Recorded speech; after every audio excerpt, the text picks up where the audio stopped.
नमस्कार मित्रों, आज की इस छोटी सी कहानी में हम आपको बताने वाले हैं कि गौतम बुद्ध को ज्ञान की प्राप्ति कैसे हुई थी।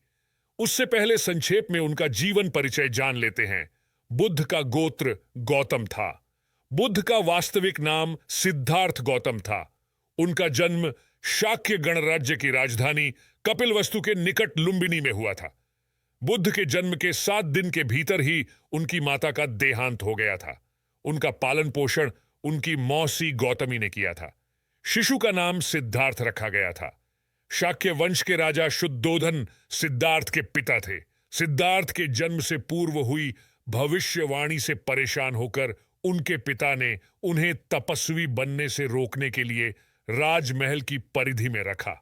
गौतम राजसी विलासिता में पले बड़े, बाहरी दुनिया से आक्रांत, नृत्य करने वाली लड़कियों द्वारा मनोरंजन, ब्राह्मणों द्वारा निर्देशन और तीरंदाजी, तलवारबाजी, कुश्ती, तैराकी और दौड़ में प्रशिक्षित किए गए थे।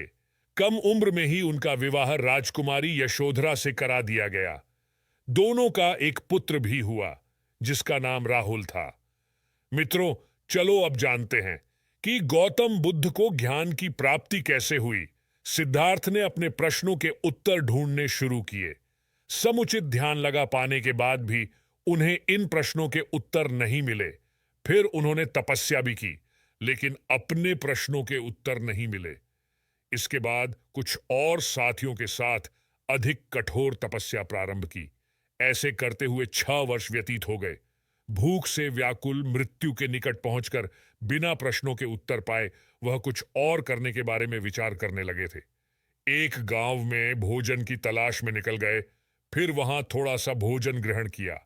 इसके बाद वह कठोर तपस्या छोड़कर एक पीपल के पेड़, जो अब बोधिवृक्ष के नाम से जाना जाता है, के नीचे प्रतिज्ञा करके बैठ गए कि वह सत्य जाने बिना उठेंगे नहीं।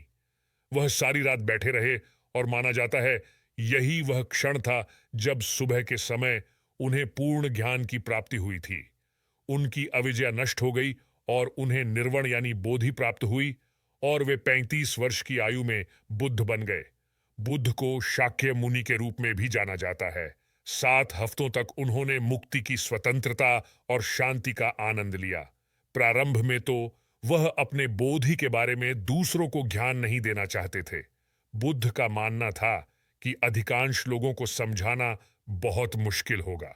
मान्यता है कि बुद्ध को स्वयं ब्रह्मा जी ने अपने ज्ञान को लोगों तक पहुंचने का आग्रह किया था। फिर वह इस पर सहमत हो गए। इस तरह उन्होंने अपना पहला धर्मोपदेश उत्तर प्रदेश के वाराणसी के पास सारनाथ में अपने पहले मित्रों को दिया था। मुझे आशा है ये रोचक जानकारी आपको पसंद आई है। मित्रों, मेरा उत्साह बढ़ाने के लिए वीडियो को लाइक करें और चैनल को सब्सक्राइब करें। जय हिंद।